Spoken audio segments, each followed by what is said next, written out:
امام احمد بن حنبل آپ جانتے ہیں کہ فقہ کے بہت بڑے امام ہیں. یہ جو حنبلی مذہب ہے اس کے جو قائد ہیں وہ امام احمد بن حنبل ہی ہیں. امام احمد بن حنبل کے پاس ایک خاتون آتی ہے اور آ کر ایک مسئلہ پوچھتی ہے.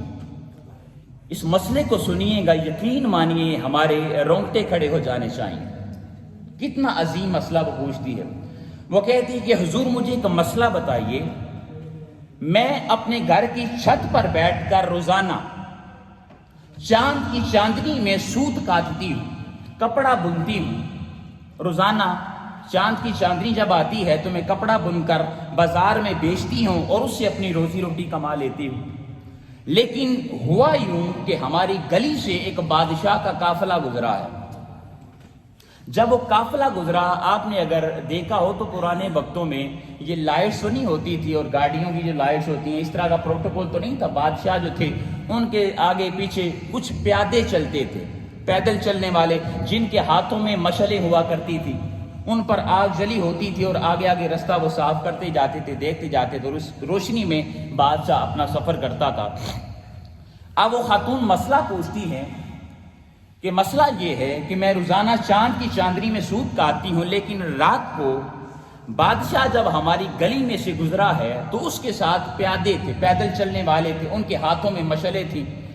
جب وہ ہماری چھت کے قریب سے گزرنے لگے تو چونکہ ان کے ہاتھوں میں وہ لائٹ تھی، آگ تھی، تو روشنی ہماری چھت پر تھوڑی تیز ہو گئی.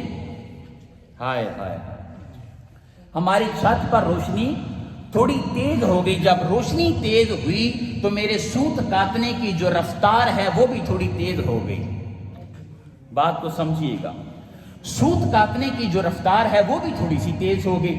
میں نے تھوڑا سا زیادہ سوت کاٹ لیا. اس روشنی میں آپ امام احمد بن حنبل، میں مسئلہ یہ پوچھنے آئی ہوں کہ آیا کہ اس دوران جب وہ قافلہ گزر رہا تھا میں نے سوت کاٹا، وہ سوت کا پیسہ میرے لیے کھانا حلال ہے یا حرام ہے؟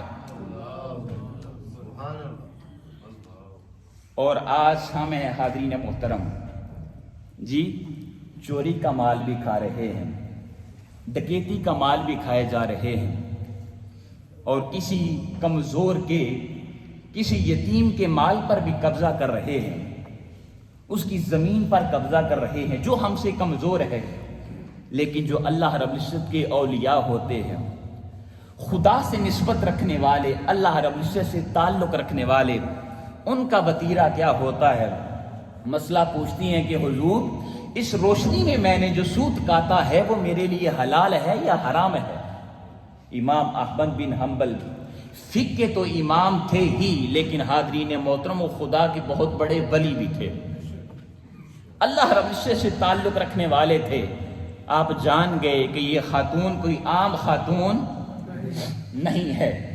آپ فرماتے ہیں کہ اے خاتون، اے بہن، میں مسئلہ تو یہ بعد میں بتاتا ہوں، لیکن پہلے یہ تو بتا کہ تو ہے کون؟